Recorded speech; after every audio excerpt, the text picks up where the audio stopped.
Welcome students. Today we are going to discuss the elements of directing.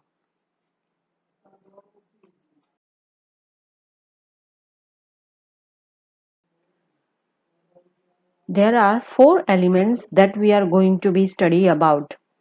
First is supervision, second being motivation, third being leadership, and the last one is communication. All these four elements of directing, it is only with the help of these four elements, the combination of all these four elements, that a manager will be able to perform the function of directing. Now in last lecture, we have discussed what is the meaning of directing, features and the importance of directing.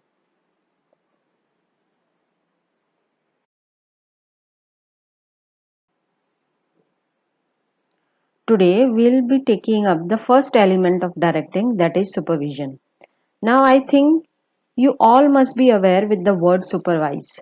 What is the meaning of supervise?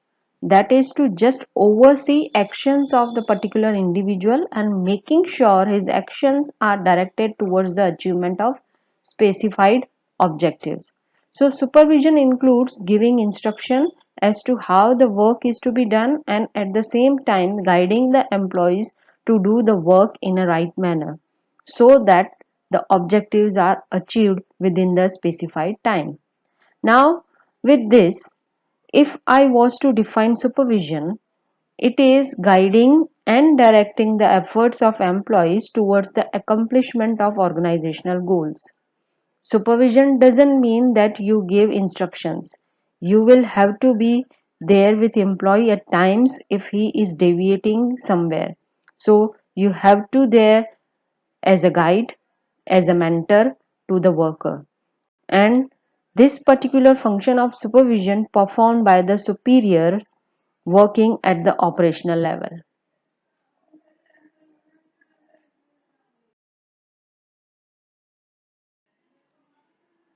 There are different functions the supervisor is supposed to be performing. Let us discuss those. Day-to-day contact with the workers. Now, as I told you that supervisor at the operational level, that is the level just above the factory levels.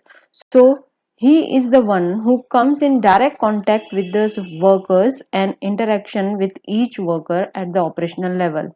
He acts as a friend, philosopher and guide to them. He tries and maintain good rapport with all the workers so that they listen to him.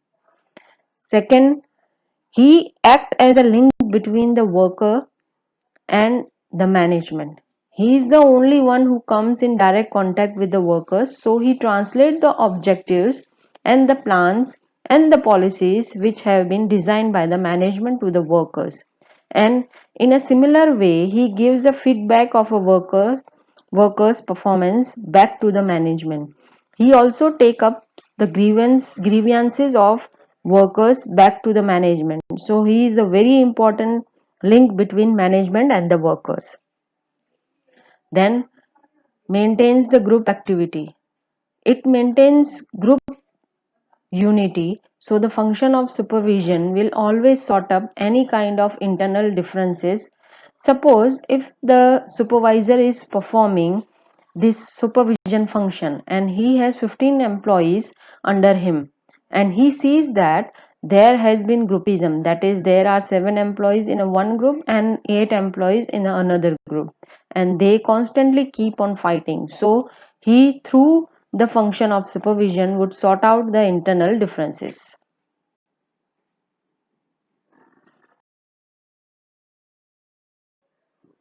Then comes ensure performance. So the function of supervision will help the supervisor to take the responsibility for the achievement and he will motivate the workers in a proper manner. Then build morale. A supervisor with good leadership qualities can build up the high morale among the workers. What happens here, whenever the leader sees that morale going down, he'll come up with the new things so that a morale can be uplifted. So he'll always ensure that the team morale on the very high side. Then last function is provide on the job training. A supervisor would have a knowledge, so he would be able to provide on the job training. For example, how to operate machinery. So skilled and knowledgeable supervisor can build an efficient team of workers because he has the knowledge, he has the skill, so he would be able to pass it on to the workers, and then he would be able to use it in a better manner and achieve the organizational goals.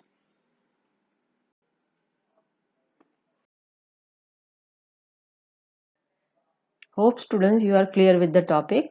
In next lecture we will be taking up the second element of directing.